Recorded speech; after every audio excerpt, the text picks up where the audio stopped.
So my father, Bob Dupee, certainly played an influential role in my career path as a public servant. I had the good fortune to experience and witness how his leadership and vision, first as a utility director and later as a village manager, enhanced the quality of life for the residents of our hometown, and certainly helped me understand the importance of providing high quality and cost-effective municipal services. And I was really motivated by that and felt that a career in public service would be something that I could remain dedicated to and be energized by and take pride in. Public power is important to preserve and to protect because it has proven time and time again its resilience and strength in the face of many electric industry challenges and changes, and has really demonstrated that it is the best model to provide highly reliable and cost-effective electricity and related services to customers. It's a barometer to keep the private monopolies in check.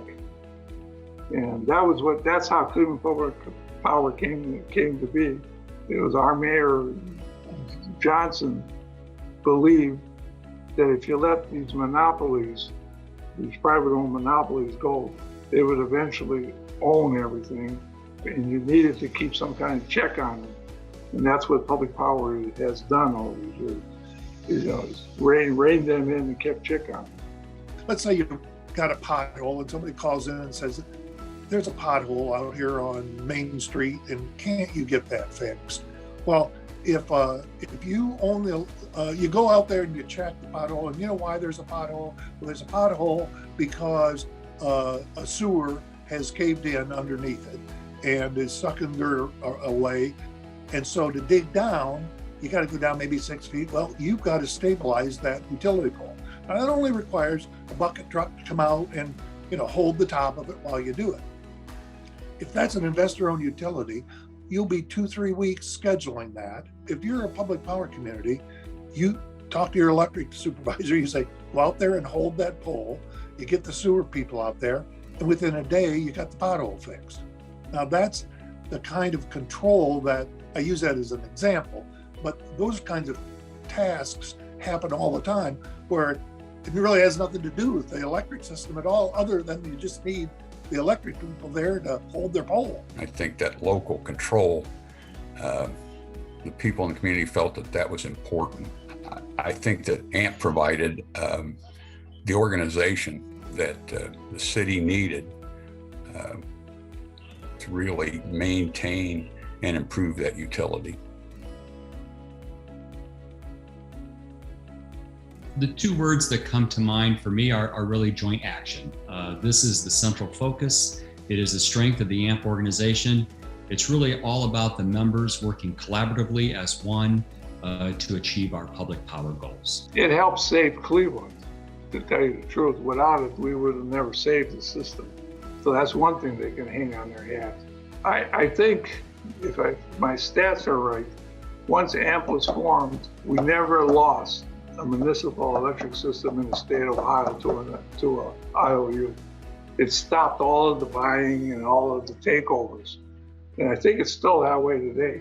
A municipal electric system's sole purpose is to provide highly reliable and cost-effective electricity, and do that in a way that ensures that we're meeting our customers' needs. And working collaboratively, joint action gives us that opportunity to achieve those goals on a myriad of levels related to all the services and support AMP brings to its membership. When I think about public power and more specifically AMP, I guess I always thought of AMP as being one of the leaders in the public power communities. I always took a lot of pride in being involved with AMP and the accomplishments that they were able to achieve. When I think AMP, I think of a reliable public power supplier, an organization that met the needs of the communities, had enough foresight to develop their own assets.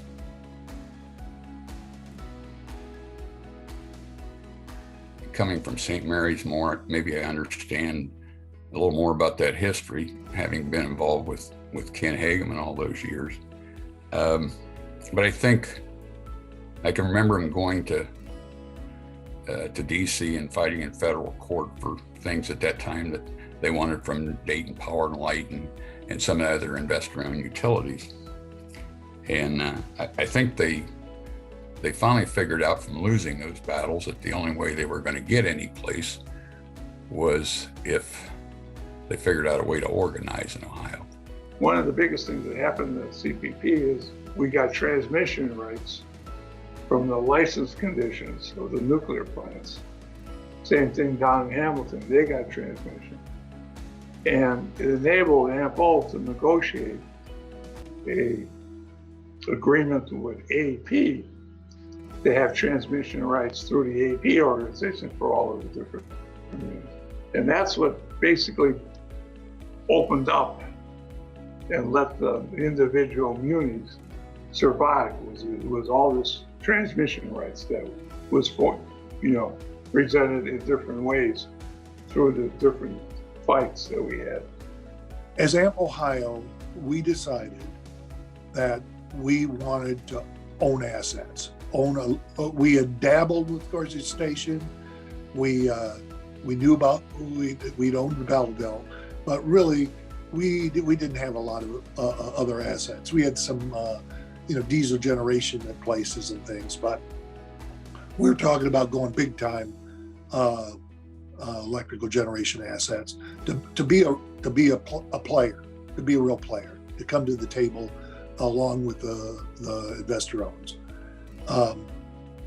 And once that decision was made, and I would say that was the primary decision that the board had to come to, that we were going to do this or we weren't going to do this. That it wasn't going to just be one asset, but it was going to be, many assets. AMP as a joint action agency is interesting because typically somebody owns a coal plant and then they form a joint action agency to sell the power off of it, and that's about as far as it goes. But AMP's never been that way. AMP has always said to the communities, well, if home rule is good for us from the standpoint of owning an asset or something, then it would be good for you from the standpoint of you choose. You make your own portfolio. If you want to be an all-green community, we'll supply that for you. And if you want to be a mix of this or that, and if there's something you want or don't want, I don't want wind in my portfolio, okay, fine. We'll allow you to do that. So we were talking about many directions in electrical asset generation development. The decision to expand AMP Ohio, to start taking in other membership, that was the right decision for AMP, and I think made AMP a leader in the public power area in the country, not just in one state. And then I think the construction or the development of assets, Fremont Energy Center, constructing the hydro plants, I just think obviously those other members came in because they could buy into those projects. The neat thing about AMP is it was never a take-all organization. You got to decide, your community, your council decided whether you wanted to participate in each project. And it was a pick and choose by community, which I think is quite a bit different than most other joint action agencies. The transition now to a multi-state organization, you were now really dealing with federal agencies. You were dealing with EPA, you were dealing with FERC and stuff, and that took us into the Washington or the federal politics. So that was the development of the organization from first just let's lobby some in Columbus, Ohio, to let's operate systems in Columbus, Ohio, to let's operate and lobby nationwide.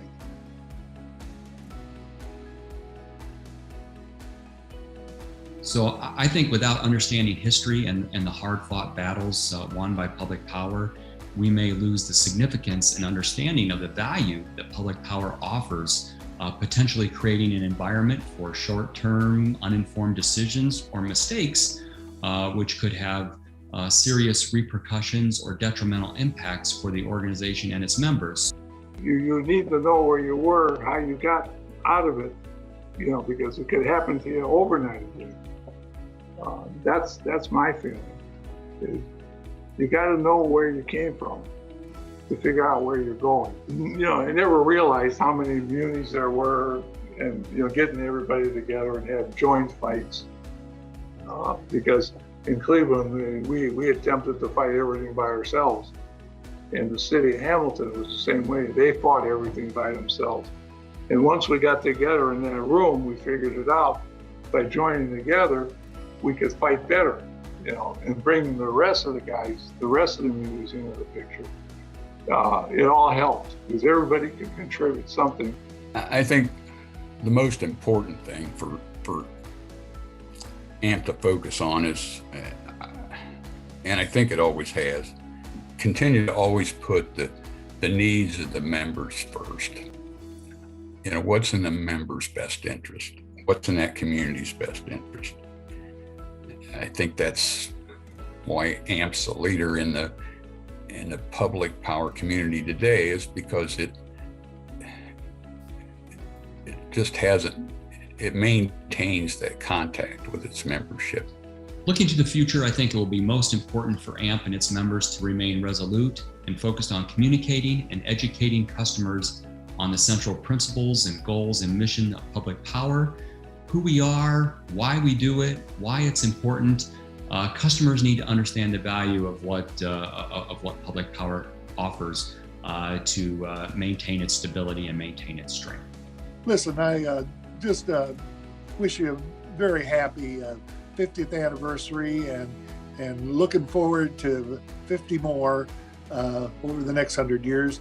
I don't know if I'll quite make it with you that long, but I'll come close. I wish the AMP organization a very happy 50th anniversary, well-deserved, and looking towards the next 50 years. Well, I guess I would like to take this opportunity to wish AMP a happy 50th anniversary, and all the people around there and the members and everybody else. It was always a great joy for me to be involved with AMP.